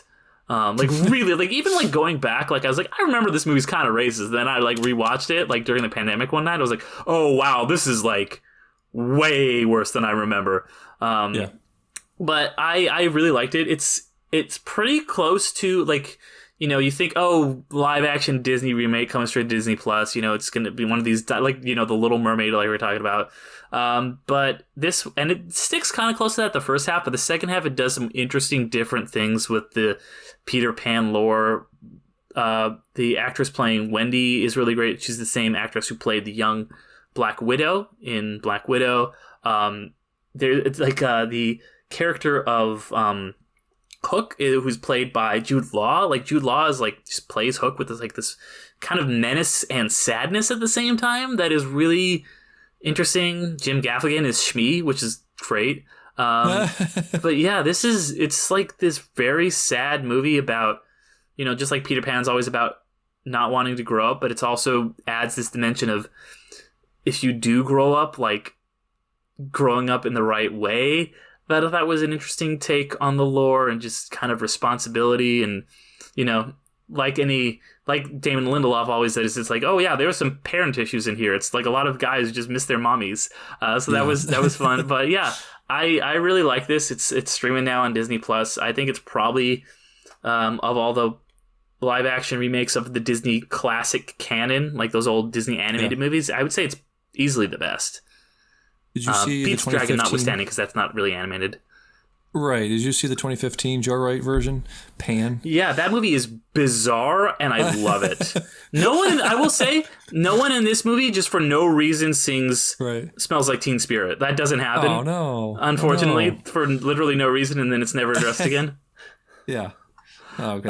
So it's missing that. Joe Wright's version had it on that one. But actually, weirdly enough, I feel like watching that movie kind of primed me to watch this, and I can't really say why without giving a spoiler, but there's a certain character dynamic in that movie that I was I thought was unique to that, but it actually plays really well having seen that going into this one.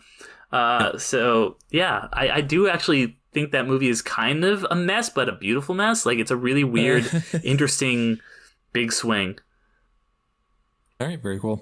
And you also checked out the Mandalorian finale, season 3 finale. What'd you think of this? Yeah, did you watch it or? I'm not going to, and I'll speak on that why after your. It's fine. It's fun. It's a lot of, it's the Mandalorian is not the Din Djarin is not the main character on the show anymore. The show is the season 3 was kind of just killing time until whatever. There's not a lot of character development happening with him. It's basically the Bo-Katan show, which is fine. Whatever. There's some interesting, cool, thrilling stuff that happens in this. There's some nice moments. It's nice to see the culmination of the arc of Bo-Katan and you're like, yeah, cool. This is like reading a really good Wikipedia entry about like a historical event, and there's some cool action and stuff that happens. So it's perfectly fine. Like it's totally passable and serviceable. I guess you want more from your shows than that, but I was entertained watching it.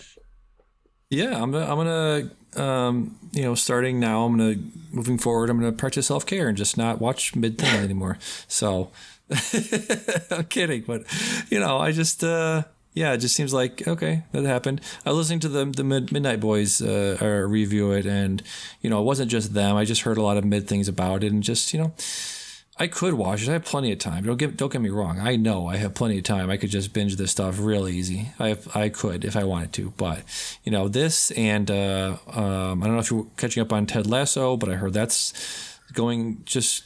No, Ted Lasso's okay. Great. It bounced back the last 2 episodes very it was fine, but the last 2 episodes I think were the best episodes of the season without question. Okay. Yeah, I'm probably gonna wait to binge that. There's something else. There's a few things that I started watching and started losing track of, and just hearing. Okay, yeah, that's it's okay. It's decent. Just gonna kind of not watch this like I did with last year with what was it? Lord of the Rings, the Prime Video show. The Rings of Power. The Rings of Power. Thank you. Yeah, another one where just like, yep. I liked that show a lot. I liked that show. I'll read the Wikipedia. I'll look at the Wikipedia entries. Good. Yeah, it wasn't great. It was good. It's good. It's good. The height of your voice kind of gives away the fact that it probably wasn't good. No, it was good. It was. The thing is, like, it's like we've talked about this before. There's so much good TV that the great TV gets drowned out. That's it does. Like if The Mandalorian or Rings of Power was on in like 2011, people would be losing their fucking minds. Like they would be the greatest thing we've ever seen. Maybe a little earlier than because there was some stuff then, but like Breaking Bad and stuff. But like we're in the era of peak TV, and just when things are great, it's like, this was just great. This was just good. It wasn't mind-blowingly phenomenal. I feel like we've talked about coming up the writer's strike. And how it's going to affect prestige TV and just all TV in general. And like you said, looking back on years of 2008 is when the last one happened, and that era of TV, Lost was in there, but also things like Heroes. Heroes was on, and Heroes was probably the Mandalorian of that time period of like. No, Heroes was good. Heroes season 1 is great, and then then it did 4 seasons of dog shit. Like it fell off a cliff. But my point was that it was affected by the writer's strike. It was, you had to bring in other people to write part of that show, and that's probably part of why it was bad before that, man. That's the thing. It was bad before the writer's strike. It was already bad. But but the first season was fine. That was the only season that had. No, season 2 was before the writer's strike, and season 2 was also bad. Yeah. Oh, I don't remember. Yeah, that. Season 2 is really bad. Yeah, and it got worse. I'll give you that. It did get worse, but but there are shows like that back then. Like you said, if a Mandalorian was on then yes, because that would have been the first thing we had of Star Wars content after the prequels. If we didn't have the sequel trilogy, then I agree that people would be losing their minds and be like, "This is fucking fantastic." Yeah, but right now with all of the not just all of the content overall, but also all of the Star Wars content, all of the, Andor and it's not as good as Andor. I don't care about the Bad Batch. That's a show for babies, and I'm not a baby, so. Wait, you're saying Mandalorian was better than Andor? No. I'm saying a Bad Batch is a show. No, Andor is incredible. Mando is not as good as that, but I'm not going to watch the Bad Batch because I'm not 12 years old. What was the Bad Batch? And also there was I watched the first episode and I was like, this is just a kid's show. Like and it's not even like Adventure Time or something where it's like deep or interesting. Like it's just like this is just a kid's show. Yeah, I guess what was the other Book of Boba Fett, like that show. That show is some dog shit. That show is some absolute garbage. The only good episode is the episodes are the ones where they become the Mandalorian. Like, it just is the Mandalorian for 2 episodes. Okay, let me put it another way. The Mandalorian, the way you're talking about Evil Dead Rise is exactly how I feel about the Mandalorian. Yes. Yeah, that's I was going to tie that into other things of like Evil Dead Rise. I think I did mention it of just like a lot of the content right now. The problems I had with Evil Dead are indicative of problems I have at large of, culture right now of, it has to be a reference to other things. That was a big problem. Not with Mandalorian overall. Yeah, that gets old quick. It does, and I think there was a interview or an article that came out recently where Charlie Cox said when they were filming his parts in Spider-Man, I think it was the director or what's his name, the overarching guy at the MCU. I was gonna say Jeff Loeb. No, that he's the one who was in Marvel DC. Why am I? He's got the hat. He got the hat. He's the hat guy. I would have known his name, but you incepted me into forgetting it. MCU head. Kevin Feige. Feige. It either came from the director of Spider-Man or it came from Feige directly that he had to pose. He had to pose with his stick to hold for applause. And so I feel like we're seeing a lot of that sort of peter out and sort of spread out amongst other properties of this character has to come on screen and then pause for effect, that sort of thing. I think we're seeing that a lot. I think I felt that a little bit in Evil Dead Rise of just pause for effect, pause for applause. I don't think that's a new thing though. That's been around since the 30s or even earlier than that probably. But I think you see Humphrey Bogart would come on screen and he would be like, and here's the Maltese Falcon. It would just stop for 3 seconds. It was such a different experience I had watching Endgame at home. I'm not saying like I said, it's not new and it's not something that's never been there before, and it's definitely something you see out of context of seeing Endgame in theaters. You watch the portal scene on your phone at home now, and you're just like, why is that person posing for 90 seconds while Thanos' army is just sitting there doing nothing? It doesn't make sense. I get it. But in the theater, it's so cool. It's amazing. I just jizzed in my pants when I saw it in theaters. But what was I saying? Yeah, it's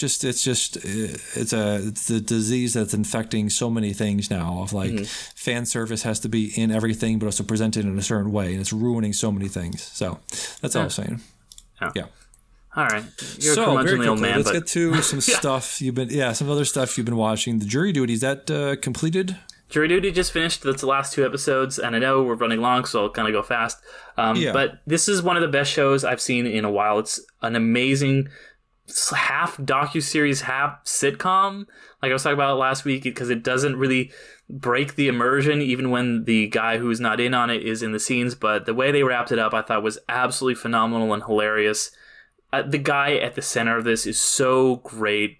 James Marsden playing himself is amazing. It's giving this chance for all these kind of unknown character actors, and it's so funny, and it's just really cool to see this guy at the center of this who's kind of this is ridiculous and he's going along with it, but he still has the greatest heart. He's so nice to all of these ridiculous people and just going through these crazy situations.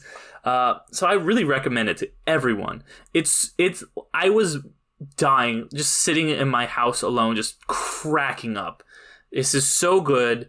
The last 2 episodes are chef's kiss, so go watch it.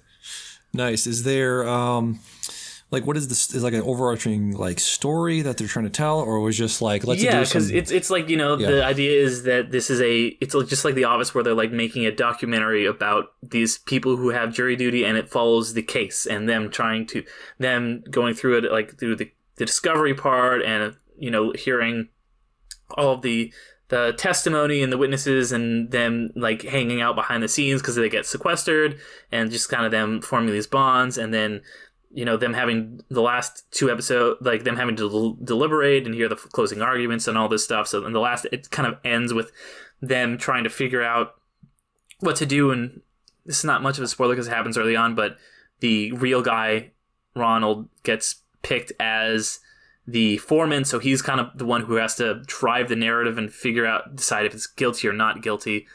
So yeah, really, cool. Really good. You also checked out Ghosted. Is this a TV show or a movie? It's a movie. It's the Apple Plus movie, directed by a director I really like, Dexter Fletcher, and it's that Apple Plus movie that looks like a fake poster. I saw someone describe it as it looks like a fake Lucas Lee movie from Scott Pilgrim vs. the World, and it's just got because it's got Chris Evans in it with Ana de Armas, and like she's like a spy, and he doesn't know she's a spy, and this movie is getting a lot of hate, and I'm not about to say that it's incredible. But it's fine. It's fun. It's a good, just throw it on in the background movie. There's a lot of great cameos. There's some moments that actually made me laugh. There's a cool finale.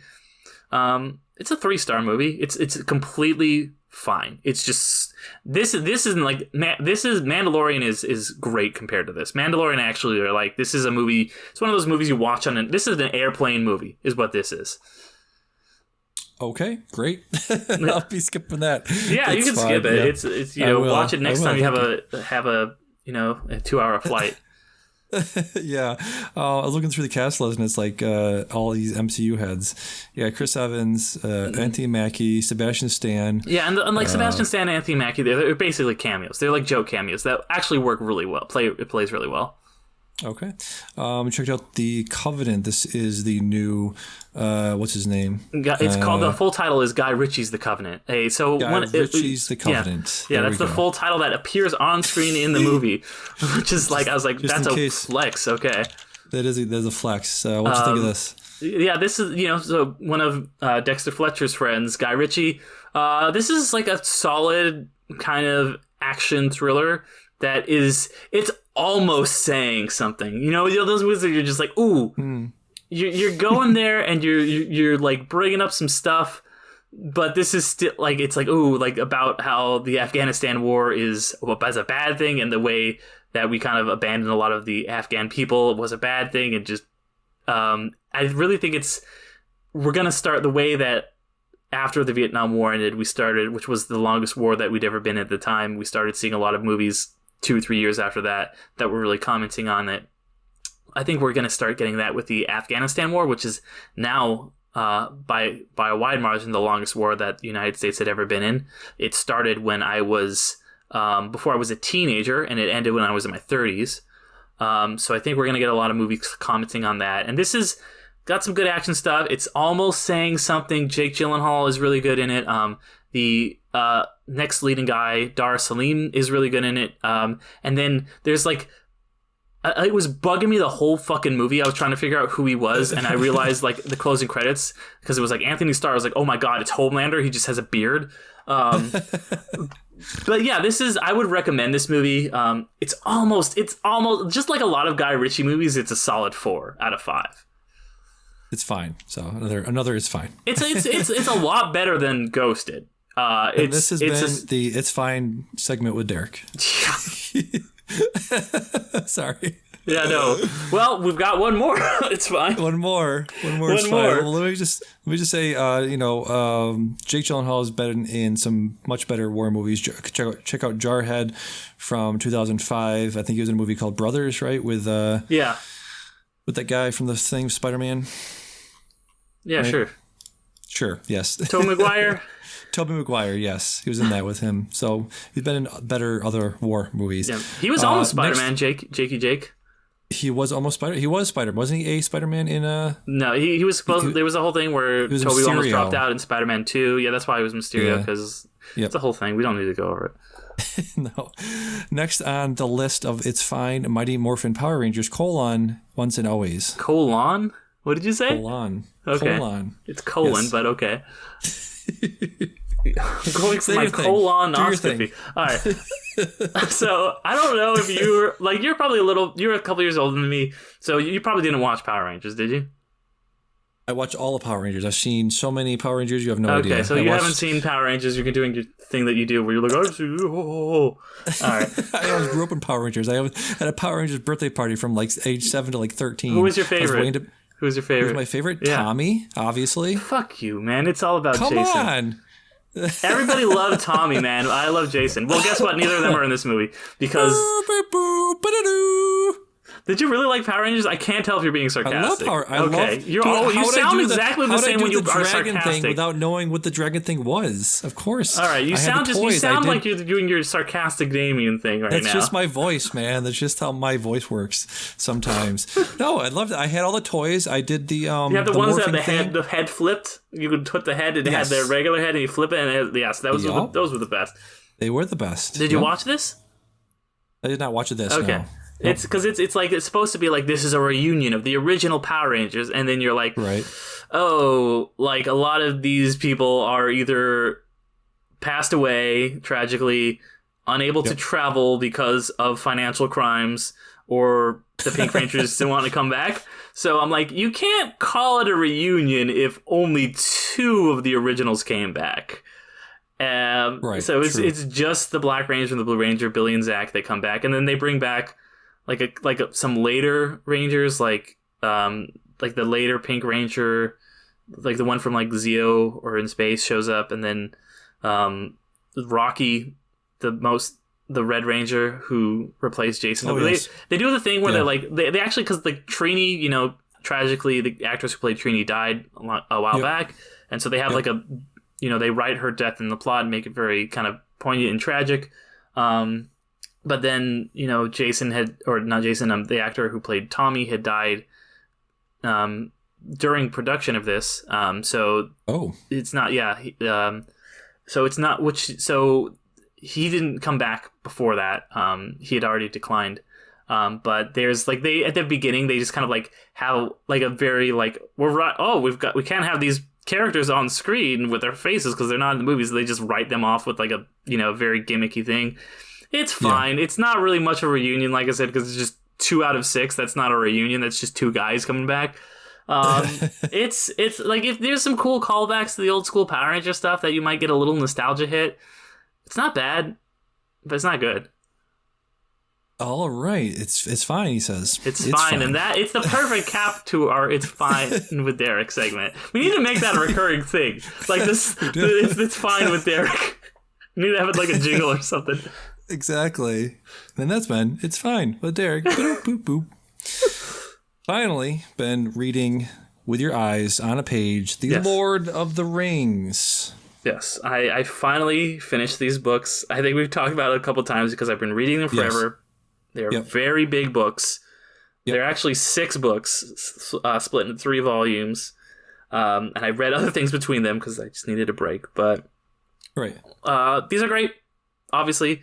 Some of the most iconic, phenomenal books ever made. The movies are some of my favorite movies ever made. There is some stuff with the structure that I think is pretty dated. That made it a little bit hard to read when they would just be like, all right, now we're just going to do all the Aragorn stuff, and then we're going to do all the Frodo stuff, instead of breaking it up. And then there's this really... I do want to touch on this, because the second last chapter is one of the weirdest things I've ever read in a book in my life. I don't know if you've heard about this, but there's the second last chapter is called The Scouring of the Shire. So they do all the stuff. They have all the endings. They destroy the ring, and then they spend like 2 more chapters being like, and then Aragorn did this, and then Gimli went off with Legolas and did this, and they tell you all of the long endings for everybody. And then they are like, and then Frodo and Sam and Merry and Pippin went back to the Shire. And guess what? The Shire was kind of fucked. Some guy took over it named Shaky, and he cut down all the trees. And then they, like a Scooby-Doo villain, rip it off and be like, it was Saruman! And he's like, I would have gotten away with it too if it wasn't for your meddling hobbits. And then Wormtongue stabs him, or slits his throat. It's stabs him in the back of the movie. But it's so weird and anticlimactic. Yep. And I'm just like, why is this in here? I guess there's some reasons that a lot of scholars have said it's great. I was like, this is so weird. Everything was resolved. You had given us like long climactic endings for all these other characters, and you just stick in this like, and then there's like a battle that is like literally a paragraph where they're like, and then they won, and you're like, okay, it's very bizarre, but the books are still great. They're still hugely impactful on fantasy genre. I'm finally glad I read them, and I'm done. I'm glad it's like I feel kind of like Frodo at the end. I'm just like, it's over. Like, it was a long journey. Took me about a year, maybe longer. But I've reached the end of our road. Nice, very cool. Speaking of things that were different from the books and the movies, the eagles could talk in the book, right? They didn't talk in the there's movies. a point where, like, they don't show up a lot, but there's, like, a point where they show up in the final battle and Gandalf is like, go get Frodo, and the eagle is just like, you got it. And they just fly off, and you're like, whoa. Yeah, very strange that they made them talk. Which, like, it works in a book, but, like, if that was in a movie, you'd be like, this is cheesy fucking nonsense. It is very cheesy. I think they were in... I feel like they were in The Hobbit more. They were in The Hobbit, but they're not... Yeah. I don't think they're in the book a little bit, I think, but they're in the movies a lot. Yeah, any other major differences between the books and the movies that you really kind of shook you? I mean, there's a lot of things. A lot of the stuff, though, like, I knew going in, because people always talk about, like, oh, they took out Tom Bombadil, and they're like, oh, here's that Tom Bombadil they were talking about. It's weird. This is fucking weird. It doesn't really add anything to the story, but it's interesting. There's a lot of that kind of stuff where it's just, like, long, descriptive parts. Helm's Deep battle, I think, was a little underwhelming in the book, because it's, like, one of the greatest cinematic,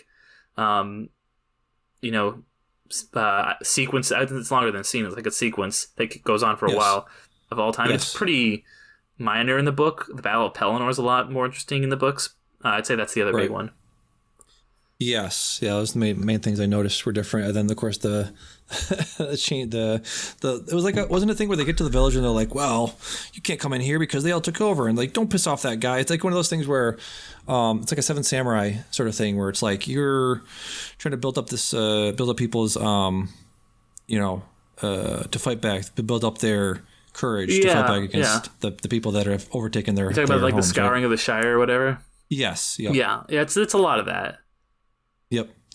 Definitely a good idea to take that stuff out. So we're coming to the end here. I'm probably not going to do the Letterboxd review. I don't know if you did yours. I haven't done mine, but you did. Okay. What was your movie from last time? I got An Education. Yep. You got an education. Okay. I got An Education. What'd you get? It's fine. I keep saying that.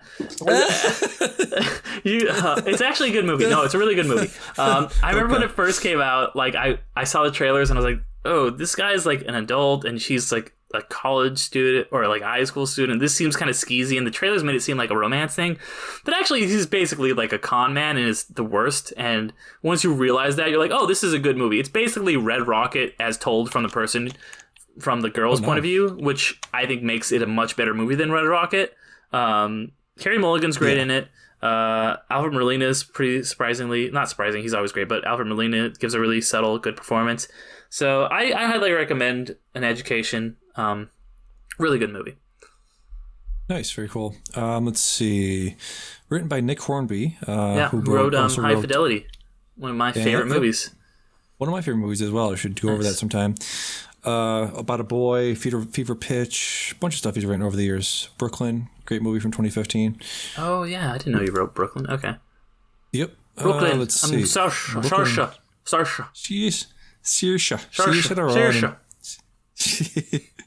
All right, so to do some plug the podcast, doing some Medium blog sometimes. If you want to go there, you can check that stuff out. My Letterboxd, I lost 4 followers. Are we not going to spin this week? I mean, I haven't really been doing it, but if you want to, you can give me. I'm gonna give it a spin. I'm gonna give it a spin. Right. I'm gonna give it a. You go ahead. You can spin it. Give it the old shuffle-rooski. What am I gonna get? Shuffle-rooski. Fuck. What do you got? I got Come and See. Fuck, man, I don't watch this movie. Why do you even?